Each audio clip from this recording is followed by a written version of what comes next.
கல்லீரல்ல இருக்கக்கூடிய நச்சுக்களை முழுமையாக 3 நாளில் வெளியேற்றி கல்லீரலை சுத்தம் செய்து கல்லீரலை ஆரோக்கியமாகவும் சுறுசுறுப்பாகவும் வேலை செய்ய வைக்கக்கூடிய ஒரு அருமையான இயற்கையான டிப்ஸ் தான் இன்னைக்கு இந்த வீடியோல பார்க்க போறோம். பொதுவாகவே நம்ம உடம்புல கல்லீரல்ன்றது ரொம்ப ஒரு முக்கியமான உறுப்பு.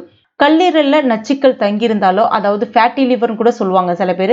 அந்த மாதிரியான பாதிப்புகள் உங்களுக்கு இருந்தாலோ நிச்சயமாக உங்க உடம்புல ரத்த ஓட்டம் சீராக இருக்காது. இதனால என்ன ஆகும் அப்படின்னு பாத்தீங்கன்னா, உங்க உடம்புல நல்ல ஒரு எனர்ஜி இருக்கும். ஆனா அந்த எனர்ஜியை உங்களால வெளிப்படுத்தவே முடியாது. அதாவது ரொம்பவே சோம்பலாவே இருக்கிற மாதிரி ஃபீல் பண்ணுவீங்க. எந்தவித வேலையுமே உங்களால சுறுசுறுப்பா செய்ய முடியாது. எந்நேரமும் தூக்கம் வர்ற மாதிரியே இருக்கும். இந்த மாதிரியான பிரச்சனைகள் கல்லீரல் பாதிப்பு இருந்துச்சுன்னா இருக்கும். பொதுவாகவே கல்லீரல்ல அதிகமா நச்சுக்கள் தங்கறதுக்கு மிக முக்கிய காரணம் ஆல்கஹால் நிறைய எடுத்துக்கிறது, இல்லைன்னா ஃப்ரைடு ஃபுட் அப்படின்னு சொல்லுவாங்க. எண்ணெயில பொரிச்ச உணவுகளை அதிகமா சாப்பிட்றது, இல்லைன்னா சரியான முறையில உணவே எடுத்துக்காம இருக்கிறது. இந்த மாதிரியான பிரச்சனைகளால வரும். பொதுவாகவே உங்களுக்கு கல்லீரல்ல பிரச்சனை இருக்கு அப்படின்றத ரொம்ப எளிதா கண்டுபிடிக்க முடியும். கண்ணை சுற்றி கருவளையம் இருக்கும், இல்லைன்னா முகத்துல அங்கங்கே டார்க் பேச்சஸ் சொல்லுவாங்க, கருந்திட்டுகள் தெரிய ஆரம்பிக்கும். இல்லைன்னா வயிறு எந்நேரமே உப்பிட்டு இருக்கும், அதாவது வயிறு உப்புசம் அப்படின்னு சொல்லுவாங்க. சில பேருக்கு வாயில துர்நாற்றம், என்னதான் நீங்க ஒரு நாளைக்கு 3 தடவை 4 தடவை பல்லு விளக்குனாலும் வாயில துர்நாற்றம் இருக்கும். இது எல்லாமே கல்லீரல் சரியான முறையில வேலை செய்யறதுக்கு உண்டான அறிகுறிகள். இதை சரி செய்யறதுக்கு உண்டான டிப்ஸ் எப்படி செய்யுதுன்னு பார்க்கலாம். Welcome to Jo's Tamil health and beauty. அதற்கு நான் இன்னைக்கு ஃப்ரெஷ்ஷான கற்றாழை மடல் இந்த சைஸ்ல ஒன்னு எடுத்திருக்கேன். இது ஒரு நாளைக்கு ஒரு வேலைக்கு நான் ரெடி பண்ண போறேன் ஒரு ஆளுக்கு. அதனால இந்த சைஸ்ல ஒரு கற்றாழை மடல் எடுத்துங்க. இப்போ இதை கழுவிட்டு சைடில் இருக்கக்கூடிய முள்ளை நீக்கிட்டு மேலே இருக்கக்கூடிய தோலை நீக்கிட்டு உள்ளே இருக்கக்கூடிய அந்த ஜெல் அதை மட்டும் எடுத்துக்கங்க. ஒரு ஸ்பூனை பயன்படுத்தியோ கத்தியை பயன்படுத்தியோ எடுத்துக்கங்க. எடுத்துட்டு எப்பவுமே ஜெல்லு சில பேர் அப்படியே சாப்பிடுவாங்க. அந்த மாதிரி சாப்பிடக்கூடாது. அதில் கொஞ்சம் நச்சுக்கள் கலந்துருக்கும் அப்படின்னு சொல்லுவாங்க. மேக்சிமம் கற்றாழை ஜெல்லை 10லேருந்து 13 தடவையாச்சும் கழுவிட்டு தான் உள்ளுக்கு எடுத்துக்கணும் அப்படின்ட்டு நம்மளுடைய முன்னோர்கள் சொல்லி வச்சிருக்காங்க. அது தெரியாமல் நிறைய பேர் சாப்பிட்றாங்க. இந்த மாதிரி தண்ணி சேர்த்துட்டு ஒரு 10 தடவையாச்சும் நல்லா கழுவிக்குங்க. கற்றாழையில் அதிகப்படியான ஃபைட்டோ நியூட்ரியன்ஸ் இருக்குது. இது அந்த செரிமான மண்டலத்தை சரி செய்யும். அது மட்டும் இல்லாமல் அந்த கல்லீரலில் இருக்கக்கூடிய அந்த நச்சுக்களை முழுமையாக கரைத்து வெளியேற்ற உதவுது.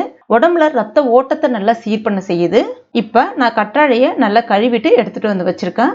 அதுக்கு அடுத்ததான் ஒரு மிக்சி ஜார் ஒன்று எடுத்துங்க. ஒரு ஃப்ரெஷ்ஷான நெல்லிக்காய் ஒன்று எடுத்துக்கங்க. ஃப்ரெஷ்ஷான நெல்லிக்காய் இல்லை அப்படின்னா நீங்கள் 1 டீஸ்பூன் அளவுக்கு நெல்லிக்காய் பவுடர் இருக்கு இல்லையா, அதை கூட பயன்படுத்திக்கலாம்.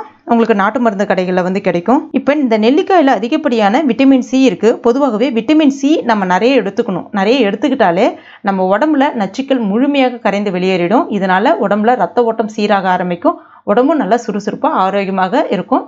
முக்கியமாக கல்லீரலுக்கு இந்த விட்டமின் சி அதிக நிறைந்த நெல்லிக்காய் ரொம்ப நல்லது. இப்போ இதெல்லாம் ரெடி பண்ணி வச்சிருக்கா அந்த கற்றாழை ஜெல் சேர்த்துங்க. கூடவே ஃப்ரெஷ்ஷான கொத்தமல்லி இலைகள் ஒரு கைப்பிடி அளவுக்கு சேர்த்துக்குங்க. கல்லீரல்ல பாதிப்பு இருக்கு அப்படின்னா தாராளமாக டெய்லியும் கொத்தமல்லியை ஒரு கட்டு அளவுக்கு எடுத்துங்க. அதுதான் ரொம்ப எளிதாக அந்த கல்லீரல் சம்பந்தமான பிரச்சனைகளுக்கு தீர்வு கொடுக்கும். ரத்தத்தை நல்லா சுத்தப்படுத்த ஆரம்பிக்கும். இப்போ இதில் தேவையான அளவுக்கு தண்ணி கூட சேர்த்துக்குங்க. சேர்த்துட்டு நல்லா நைஸாக அரைச்சி எடுத்துங்க. இப்போ நைஸாக அரைப்பட்டதை வடிகட்டியை பயன்படுத்தி வடிகட்டிக்குங்க. மறுபடியும் அந்த சக்கையில் கொஞ்சமாக தண்ணி சேர்த்துட்டு மறுபடியும் வடிகட்டிக்குங்க. இப்போ வடிகட்டியாச்சு. அடுத்தது ஒரு 1/4 டீஸ்பூன் அளவுக்கு ஜீரகப்பொடி, அதாவது சின்ன ஜீரகம் இருக்கும் இல்லையா, அதை வறுத்துட்டு பொடி பண்ணி வச்சிருக்கேன், சேர்த்துக்குங்க. இல்லை ஃப்ரெஷ்ஷான ஜீரகம் தான் இருக்குன்னா இதோட சேர்த்து கூட நீங்கள் அரைச்சிக்கலாம், ஒன்றும் தப்பு இல்லை. அடுத்ததான் 1/4 டீஸ்பூன் அளவுக்கு மஞ்சள் பொடி. மஞ்சள் பொடியில் குர்குமின்ற ஒரு வேதிப்பொருள் இருக்கு.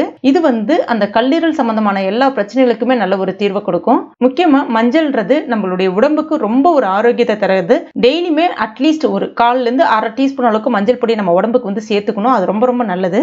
இப்போ இது ரெடி ஆயிடுச்சு. இதுல தேவைப்பட்ட சுவைக்காக கொஞ்சமா உப்பு சேர்த்துக்கினாலும் சேர்த்துக்கலாம். இதை நீங்க காலையில வெறும் வயிற்றுல ஒரு 3 நாளைக்கு தொடர்ந்து குடிங்க. குடிச்ச 1 மணி நேரத்துக்கு நீங்க தண்ணி அந்த மாதிரி எந்த ஆகாரமுமே எடுத்துக்கூடாது. இதே மாதிரி நீங்க 3 நாள் தொடர்ந்து குடிக்கும் போது அவ்வளோ ஒரு அருமையா உங்களுடைய கல்லீரல் பழையபடி வேலை செய்ய ஆரம்பிக்கும். கல்லீரலில் இருக்கக்கூடிய அந்த நச்சுக்கள் முழுமையாக வெளியேற ஆரம்பிக்கும். அந்த ஃபேட்டி லிவரும் படிப்படியாக சரியாக ஆரம்பிக்கும். முக்கியமாக உங்களுடைய உடம்பு, அதாவது பழையபடி நல்லா சுறுசுறுப்பாக வேலை செய்ய ஆரம்பிப்பீங்க. அந்த சோம்பல் எல்லாமே நீங்கிடும். அவ்வளோ ஒரு அருமையான ஜூஸ் இது. கண்டிப்பாக நீங்கள் ட்ரை பண்ணி பாருங்கள். நம்பிக்கையோட இந்த ஜூஸை குடிச்சிட்டு வாங்க. நிச்சயமாக நல்ல பலன் தெரியும். 3 நாளைக்கு தான் குடிக்கணும்னு கிடையாது. இது காலையில் மதிய நேரத்தில் எப்போ வேணாலும் அதுக்கப்புறமா நீங்கள் குடிக்கலாம். முக்கியமாக இது நைட்டில் குடிக்கக்கூடாது. கண்டிப்பாக ட்ரை பண்ணி பாருங்கள். ட்ரை பண்ணிவிட்டு மறக்காமல் எனக்கு கமெண்ட் பண்ணுங்கள். இந்த வீடியோ பிடிச்சிருந்தா லைக் பண்ணுங்கள். உங்கள் நண்பர்கள் மற்றும் ஃபேமிலி மெம்பர்ஸ் கூட மறக்காமல் ஷேர் பண்ணுங்க. மேலும் இது போன்ற பயனுள்ள குறிப்புகளுக்கு நம்ம சேனலை இது வரைக்கும் நீங்கள் சப்ஸ்கிரைப் பண்ணாத நண்பர்களாக இருந்தீங்கன்னா உடனே சப்ஸ்கிரைப் பண்ணிங்க. கூடவே மறக்காமல் அந்த பெல் நோட்டிஃபிகேஷன் சிம்பிளை ப்ரெஸ் பண்ணுங்க. தேங்க்யூ.